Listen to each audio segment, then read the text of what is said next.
Hello नमस्कार. नमस्कार. आज आपण कारल्याची कारल्याची चटणी चटणी करणार करत आहे आहे. वेगळ्या पद्धतीने.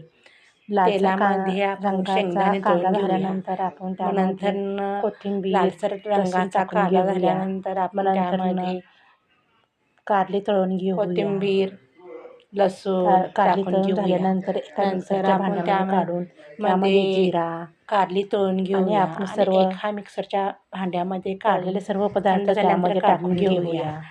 मग चवीनुसार त्यामध्ये मीठ, जिरा टाकूया. सगळं तळलेले पदार्थ त्यामध्ये टाकून चटणी घेऊया. टाकून घेऊया चटणी आणि टाकून ती मिक्सरला घेऊया. लावून घेऊया. जर करता तुमच्याकडे खलबत्ता असला तर त्यामध्ये तुम्ही करू शकता. एकदम बेस्ट मग लागतं.